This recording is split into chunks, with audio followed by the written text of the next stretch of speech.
All right. And we are here. We have the distinct pleasure and honor of introducing the guest for the evening today on our show.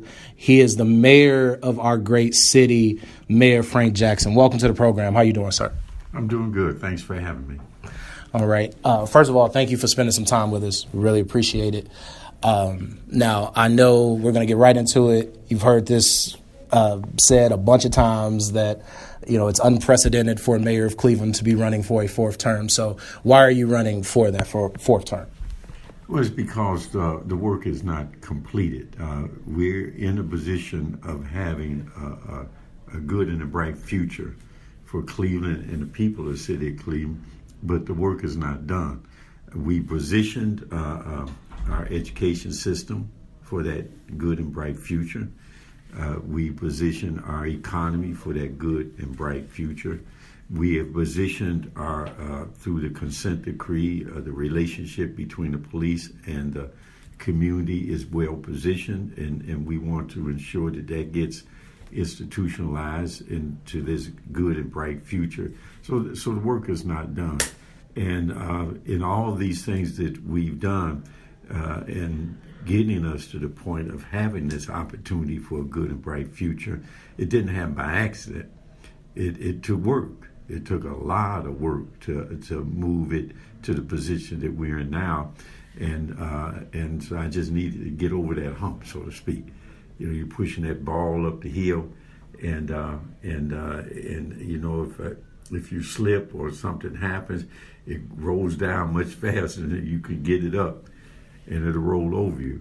And I want to make sure we get over that crest, get over that hump, so that the future of this city is institutionalized towards success.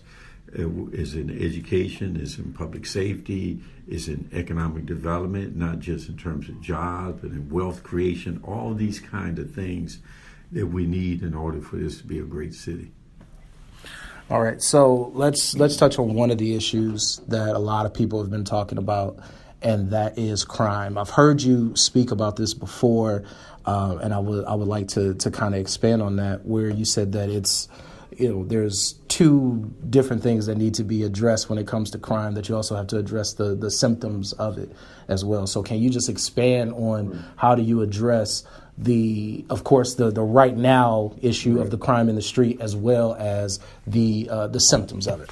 Well, crime is a symptom in and of itself. It's just like if you have the flu, the symptom is that you coughing or congestion, sneezing, runny nose, all that.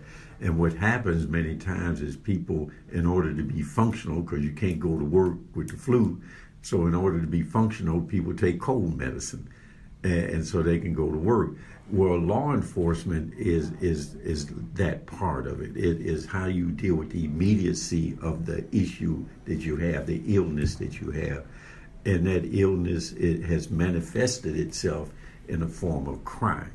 So we will have law enforcement by having additional police officers better trained, better disciplined, accountable, but also partnering with our federal, state, and county law enforcement to impact crime and to, because sometimes people just need to go to jail.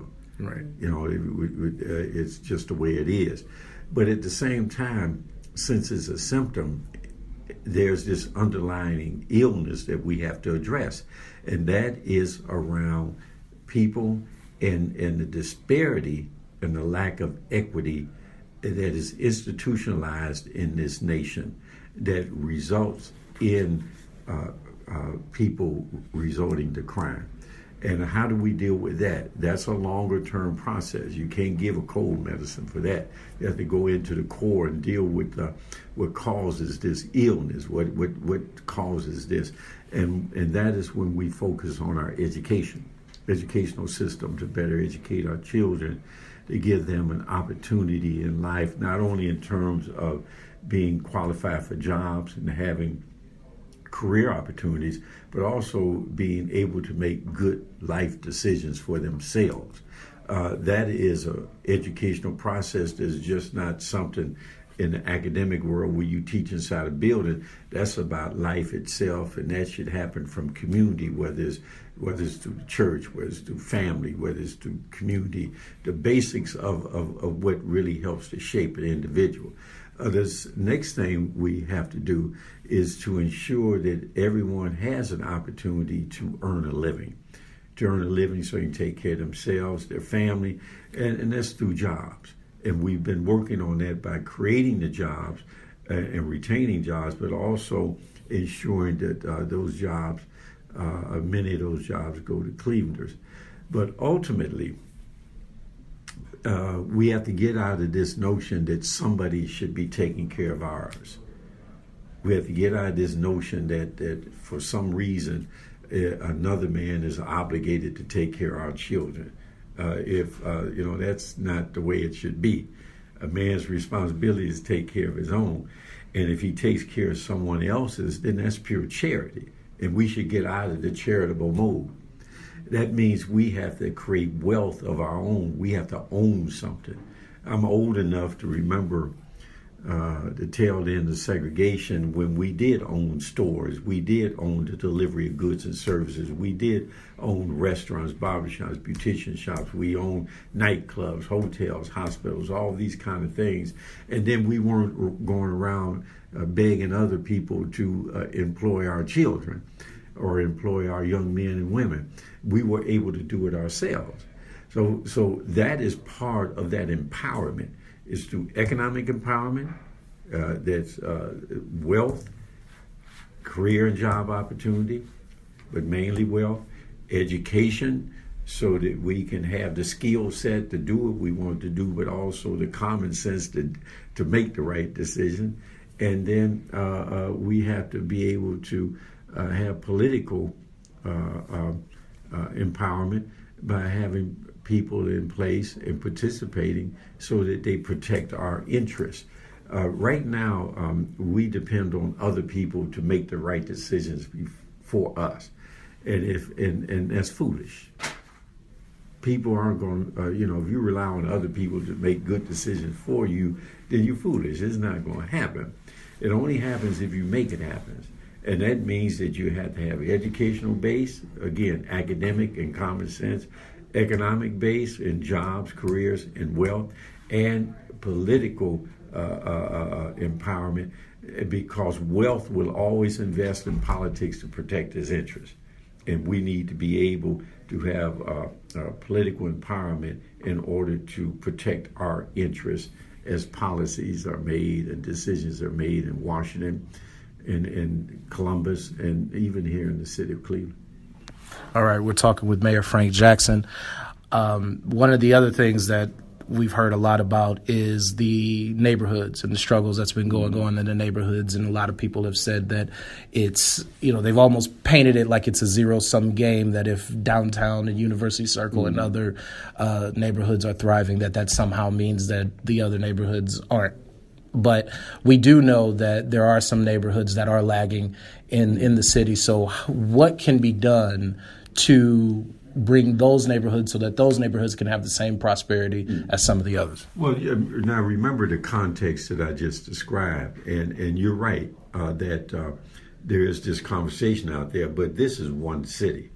And I don't know where any city of any notoriety or any city that's doing well or creating prosperity and quality of life has a dead downtown. I don't know of any. Now, I can remember when I first became mayor, people used to ask me, what are you going to do about downtown? You can roll a bowling ball down Euclid and not hit anybody after work hours. Or 9th and Euclid is a bunch of band. I remember this whole conversation. The same people who talk, the other talk now, we're talking about downtown. But let's look at this. We do invest in neighborhoods. You have to remember downtown is a neighborhood. When I first became mayor in 2006, there were about 6,000 people who live downtown. There's about 15,000 people down there now. Next 5 years, you'll probably be close to 20,000. That's a whole ward in and of itself, right? And so when you look at that, you look at how do we invest, and how do we invest in a way that brings the whole city up? um, uh, you have two issues, and they're both relevant. One is a public sector and one is a private sector. Since I've been mayor, we have invested over $500 million in capital money.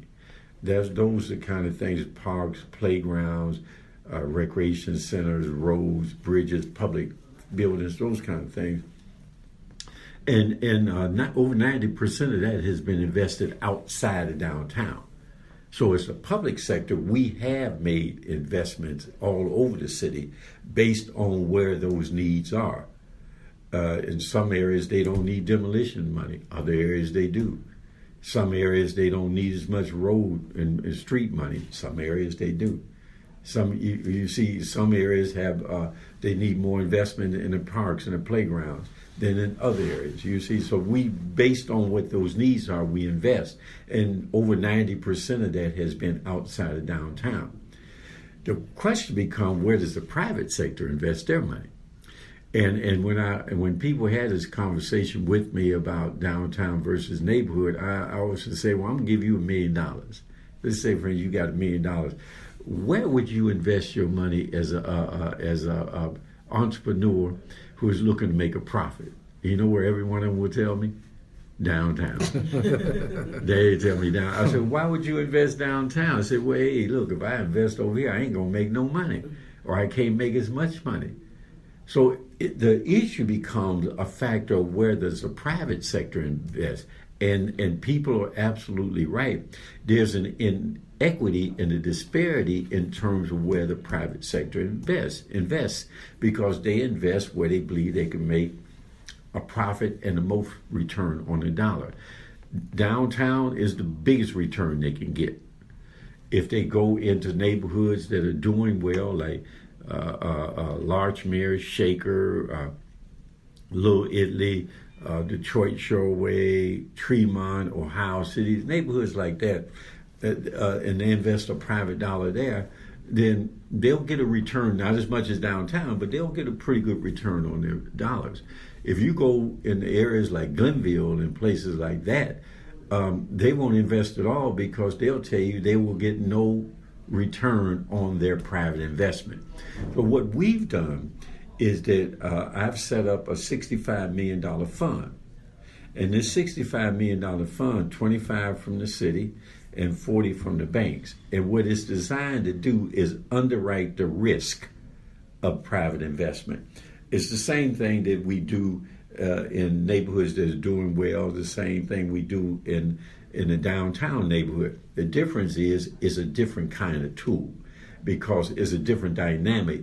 The traditional development and investment models simply don't work in some areas. They just don't work. Where they work everywhere else, they don't work here. So we had to create additional tools and things that will help us to encourage and promote in private investment in areas where they would not do it normally.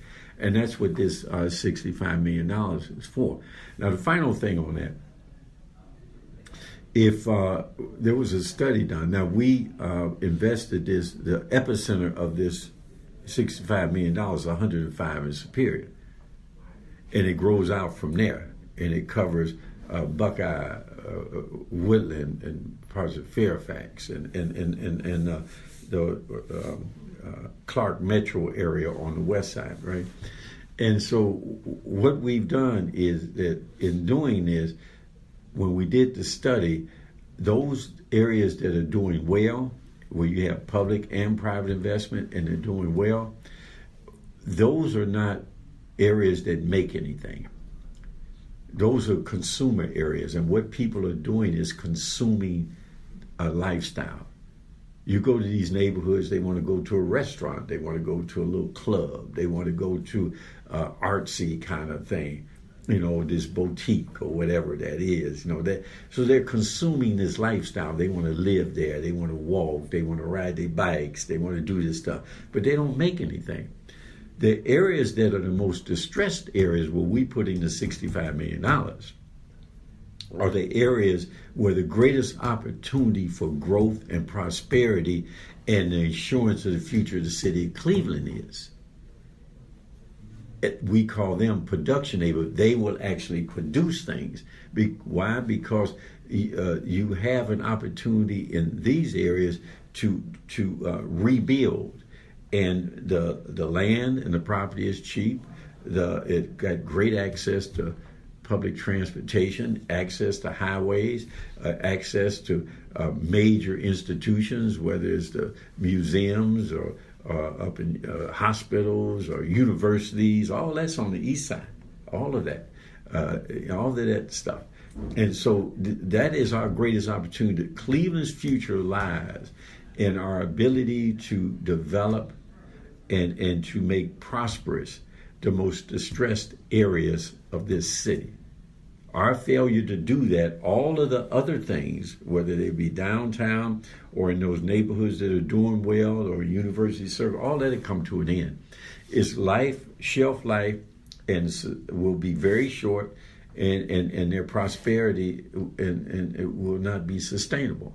The only way that you can increase the shelf life and create a sustainable future, not only for those that are doing well, but for the future of the city of Cleveland, is to invest in the neighborhoods that are not doing well, rebuild those neighborhoods, and invest in the people in those neighborhoods. And that is what I mean by saying we have an opportunity of a great and a bright and a good future. We have that opportunity, but we're not there yet. And that is why I'm running for another term, so that I can get this over that hump.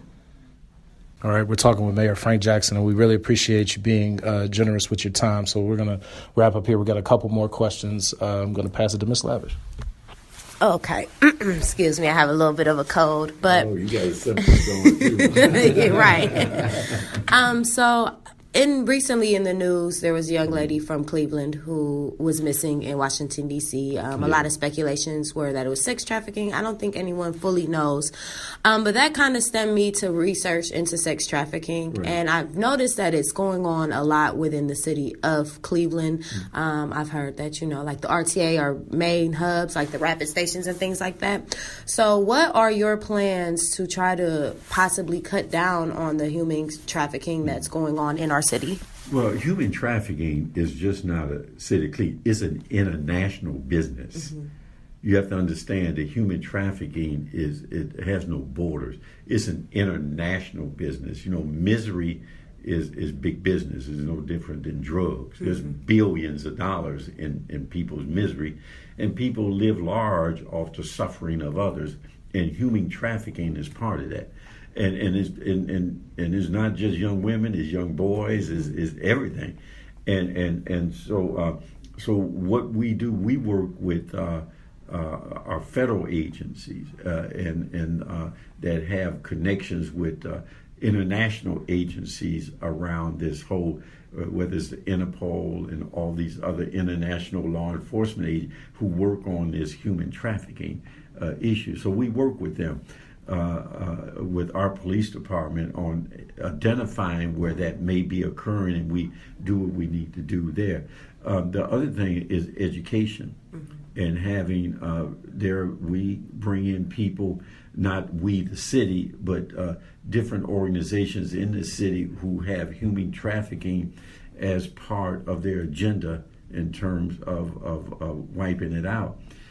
They have workshops and seminars. So they bring in people to kind of inform the public around this whole dynamic of human trafficking. Human trafficking, again, is just like slavery. Mm-hmm. Mm-hmm. And it comes and it's taking advantage of individuals. Now I can remember before crack cocaine hit, there was prostitution was a business that had hierarchy and job titles. You had the girl who was a prostitute, then you had a pimp, mm-hmm. or you had and that could have been a man or a woman, right? Mm-hmm. Well, with crack cocaine, that wiped all that out. people just was out on their own, and they were just prostitution. At that time they called them strawberries. And one of the things that was evident then, that is evident now, is that if you go to places like the Greyhound bus station, or you go to places where young girls or young boys are running from something, they're running from home and from abuse or whatever it may be, they usually wind up in these places, and you have people there who they're like predators. They're there, and they're very observant, and they notice the young people, and then they approach them, and when they approach them, they you got a young person not that mature, falling for anything, and they run a game on them, and when they run the game on them, they think this person cares about them. Before they know it, they're out on the street. Right. And then you have this other online stuff, and even with I think even in the Scene magazine, they have a whole sections of if you want to call this number or call that number around call girl stuff, right? Mm-hmm. All this stuff is going on. So it's not necessarily out in the street anymore, except for that hardcore street prostitution, and stuff. There's mainly around drug activity and addiction, but you have others who are setting it up on the internet. They set it up, they advertise in the papers, they do all these kinds. So it is a huge business. It's a huge business with many different tentacles to it. And it's an old business. I mean, it's been around for a long, long time. But it is very insidious, it's very abusive, it is very exploitive, and it takes advantage of it really takes advantage of innocence and naivety, and takes advantage of the weakness of individuals at a particular moment. And that means it's a very difficult thing to deal with. Mm-hmm. And it's international, which means that it is billions of dollars. And whenever you have billions of dollars running around, there will be people who are willing, ready, and able to want to participate in that, and they may participate in it at arm's length, where you can't directly tie them in to it. But still, they are facilitating that. I'll give you an example, and I'm sorry to be long-winded about it, but let me give you an example. If you, say for instance, like cocaine or heroin, there's a farmer somewhere in Afghanistan, or when cocaine was around in South America, Colombia, and they growing the plant. They're farmers. Mm-hmm. Well, eventually they take that, they harvest that, they take it to market. Somebody takes that, and they process that into the cocaine, into the opiates or the cocaine, and then eventually they ship that to market, right? And then they had the wholesalers and the retailers, and then you got the street dealers, right? Well, you could say the same thing for a loaf of bread. Mm-hmm. You got a wheat farmer. He harvests his wheat. He sends it to market. Somebody buys the wheat. They process it to a loaf of bread. They transport it to a wholesaler who sends it to a store. You buy the bread. You make a sandwich and you eat. It's the same thing. Along that line, it's an industry, and you have various people who are engaged in it and making money at it at various levels, who do not have direct contact with it, and they do investments in it because it's very lucrative, right? Very lucrative. They do investments in it, but they never touch it. They don't see it in anything. It's the same thing with human trafficking. It's a hundreds of billions of dollars international business. And so what we do on the local level is we deal with what we deal with, but as often happens on local level, we're dealing with the consequences or the outcome of something, as opposed to dealing with the origination of it. It's a very difficult topic to deal with. both in prevention and in intervention and in enforcement. It's very difficult because of the amount of money that's associated with this. I apologize for them. No, It's fine with us. But let me give you an example. I knew a young dude. This is when I first became counselor. This is a true story. He went to college. He went to college, and when he was in college, he had to leave because he had a few $100s or $1,000 or so that he was short, and he had to come back home. So he was waiting tables in a affluent restaurant, and he said he used to hear these men and women in there talking about all these $100,000 deals, $1 million deals and stuff as he was waiting on them, server. And he said, well, how come that can't be me? And this is when crack cocaine was around. So he decided that he was going to make him some quick money. He went into the crack thing. He wasn't a street dealer. He was like a mule, a transporter of the stuff. But he had this girlfriend, and she was in the 12th grade because he only about 22 years old, like that. He's a very young man. And so he had this girlfriend. She was in the 12th grade, so he would go pick her up at school, right? At the school. Well, the police rolled down on him, and he got a couple of kilos of cocaine and an AK-47 in the trunk. So, but he right across from the school, so they give him a deal. They say either you plead to a state charge and you get 3-4 years or something like that, or we gonna send you to the federal thing, right? But in order for you to plead to the state charge, you're gonna have to give us something. You're gonna have to tell on somebody. Well, he refused to do it. He refused to tell on somebody. I know that sounds, on the street, that sounds like he manned up, right? Mm-hmm. Well, the reality of it, he wanted to tell, but he said that they threatened to kill his mother. Wow. So that's when I realized you can tell on somebody below you, you just can't tell on nobody above you. And so at the end of the day, he wound up doing 16 years in the federal penitentiary. So at the end of the day, the question was asked to him, say, hey, look, man, you can't tell on these people, but who are these people? You know what he said? He doesn't know. No, he said that they're the same people you see them giving awards to. So you see the context of what I'm talking about? Mm-hmm. That was the industry of crack cocaine, multi-billion-dollar, hundreds of billions of dollars, human trafficking. Mm-hmm. People live large off the misery and suffering of others. It is wrong. And there are those who help to facilitate that, who never come in direct contact with the actual act, but they make investments in it in order to get a return on that investment. To them, it's just a business deal. It's organized. Wow.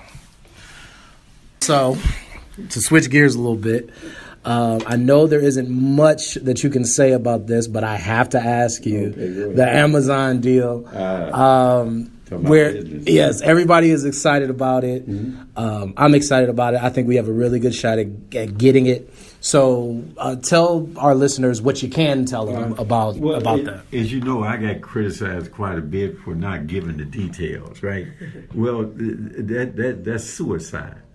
Because we're in a competitive process now. Amazon's going to be looking at all of our proposals, so Amazon will know what everybody's offering, location, financial support, and all that. But why would we tell the rest of the world? Right. And so, so even though we caught flack for not revealing, we're not revealing the proprietary and those things that give us what we believe to be a competitive advantage. We did the same thing with the Republican National Convention. We did not release all of those things that made us competitive. Now, what's going to happen is, if after looking at our bid and comparing it to others, Amazon will make a decision. And if we make it to the short list, which we stand a good chance of doing, then we have to step our game up. Then all of a sudden, okay, you put this in your proposal, Now you got to demonstrate that you can deliver on what you put in your proposal in terms of the site, in terms of the financial package, in terms of all the other things that we put in the proposal. Then we have to step our game up, and then we have to begin to kind of put together all this stuff and do it in a way that in many respects it might be more of a public kind of process. Not to say that everything would be revealed in detail, but you can't do that without really, talking in more specific about things. Right. You see. So when we make the short list, then I think more will be known. Not everything, but more will be known. We do stand a chance. I think a good chance. If we make the short list, just like we did with the Republican National Convention, then it's on there. All right. We're talking with Mayor Frank Jackson. And we have a lot of younger listeners that listen to this show, and it's been heard all over the place about a lot of the things that millennials are dealing with, trying to get into the workplace, trying to establish themselves.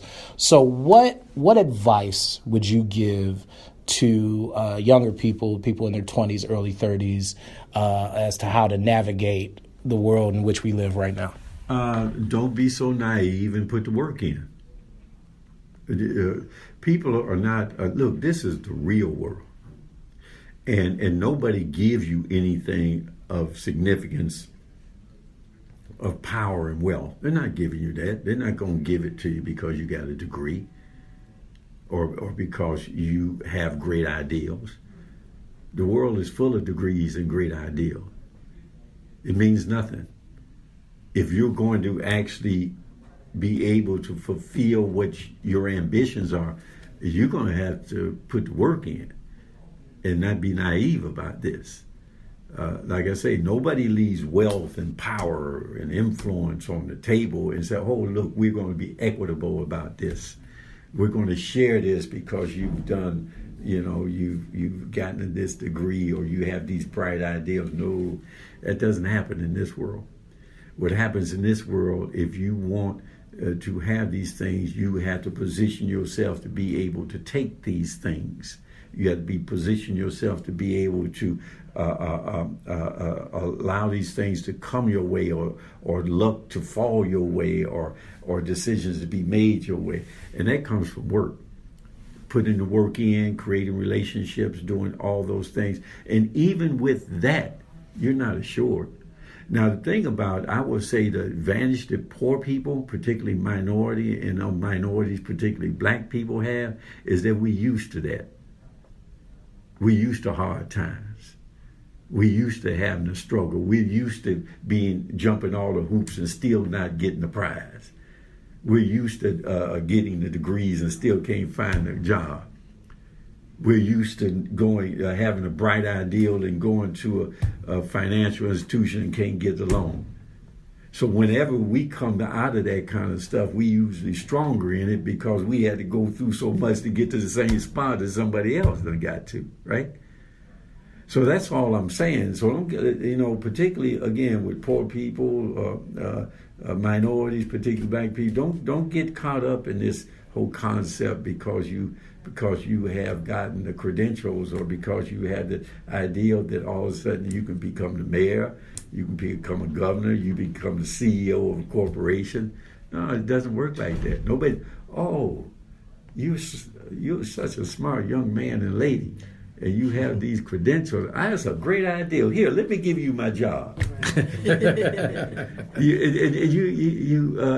as you can tell, in this job, even the job I have, this is not a chump's game.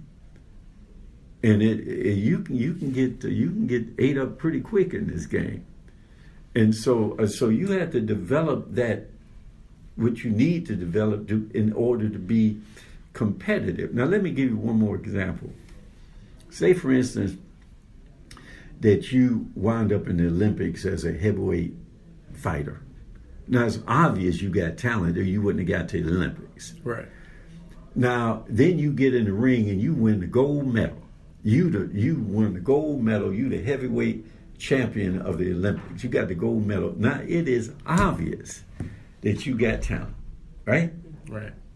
But if you think you're going to come from there and fight the heavyweight champion of the world, what you think going to happen? Right. You're going to get creamed. Right.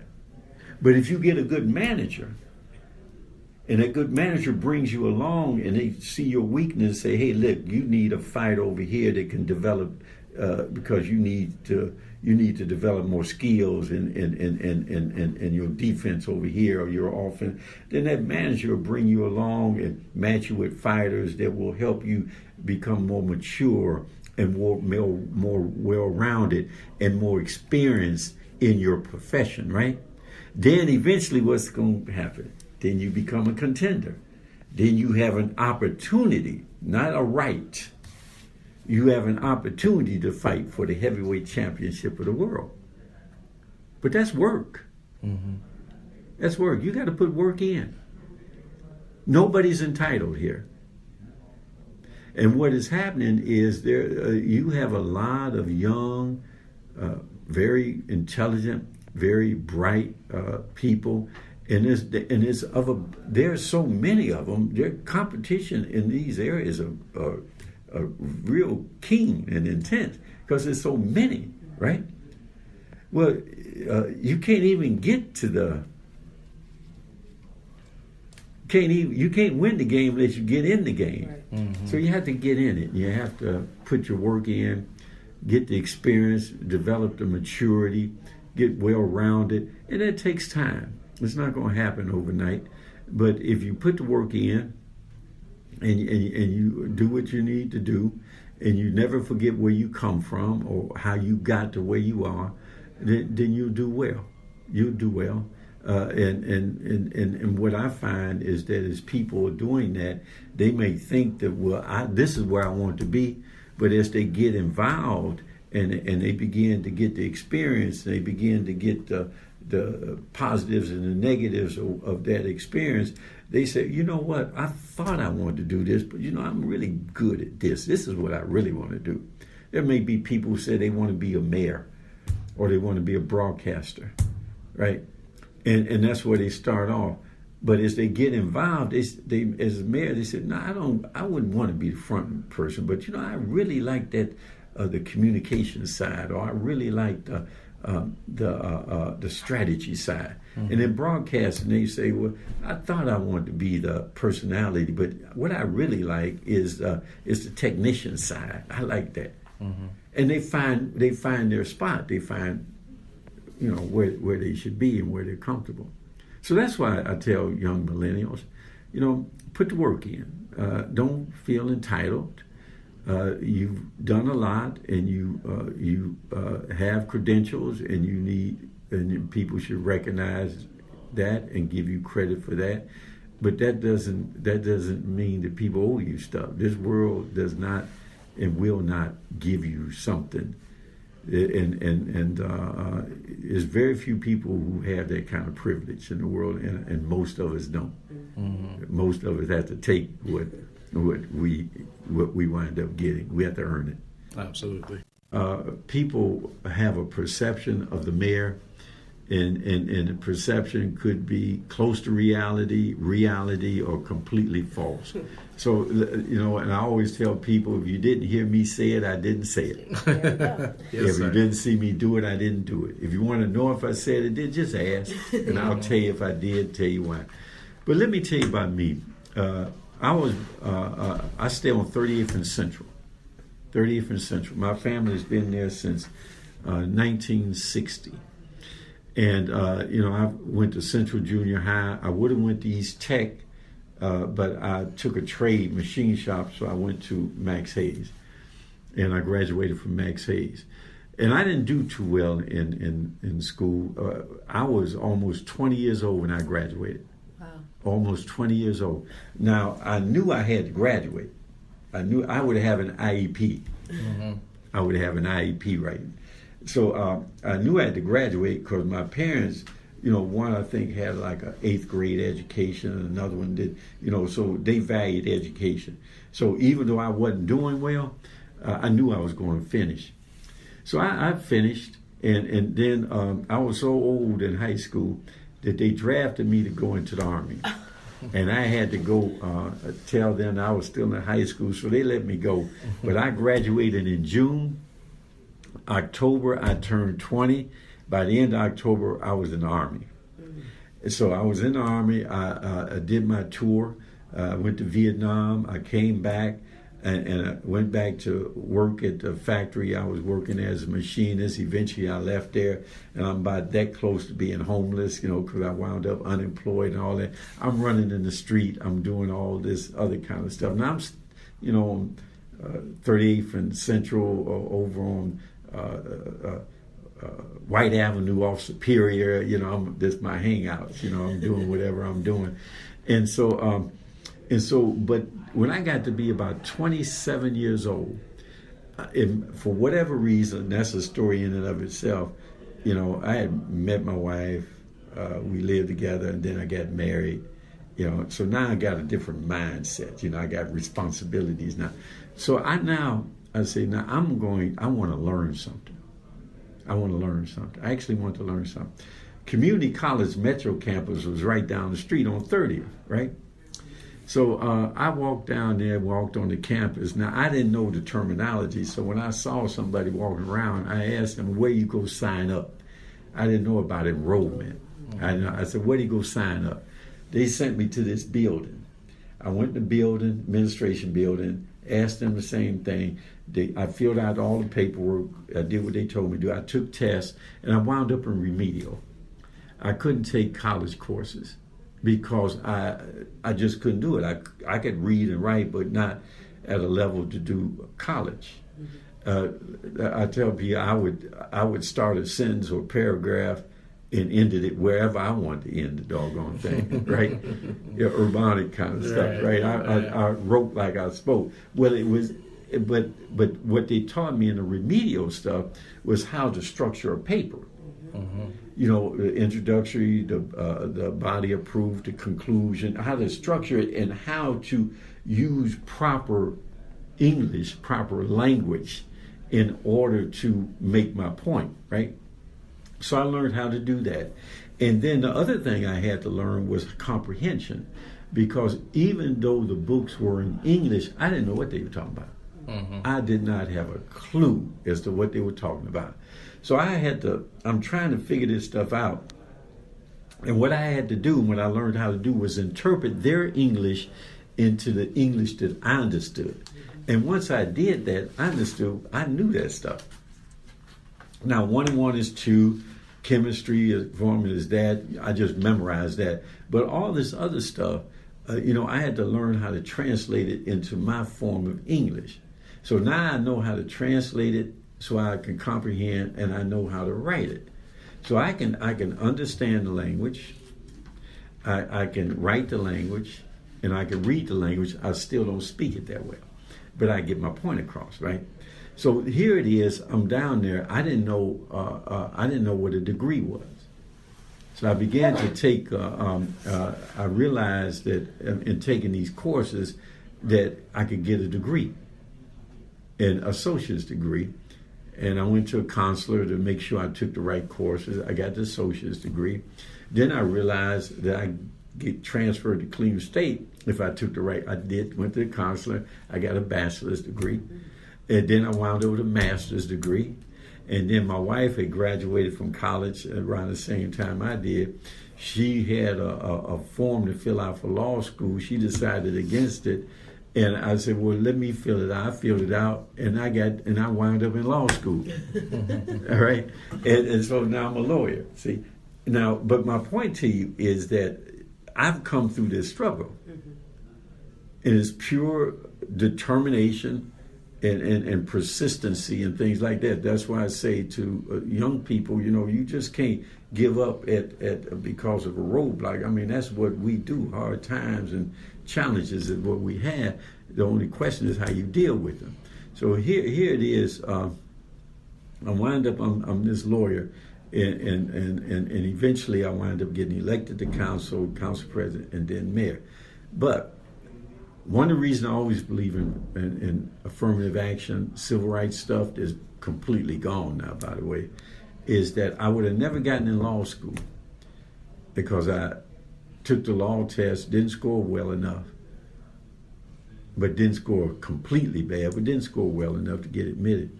And someone called me one day and said, if you go to summer school for 10 weeks, we'll give you 1 credit hour and we'll admit you to law school. So I did it, and that's how I got into law school.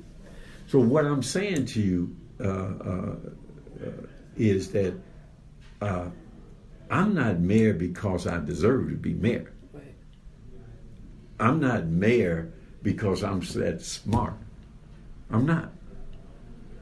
I am mayor because of what others did in order to create an opportunity so someone like me could be mayor. And so I have a debt to pay and an obligation to meet. And I intend to do that. I will pay my debt and I will meet my obligation. That's my 4th term. I've done all those things I needed to do in order to position this city to get over that hump. Now I have to work on a complete elimination of inequity and disparity. Why? So that somebody, just like somebody I did not know, who did for me, not even knowing who I would be, so that someone like me could be in this position in order for me to be able to do for someone else what was done for me. That's why I'm running. Mm-hmm. Now, anybody can talk about anything they want about me. Anybody, they can say anything they want, where they disagree with what I do or what I say, policies or whatever. They can say whatever they want. That they cannot dispute or argue with me about. That is the only reason I'm running for mayor. I have a debt to pay, and I intend to pay my debt. I have an obligation to those who gave up for me, and I will meet my obligation. That's what it's about. Absolutely. Thank you so much, Mayor, for spending time with us and being so generous with your time. Really appreciate it, sir. Thank you. Well, thank you. I appreciate you being here.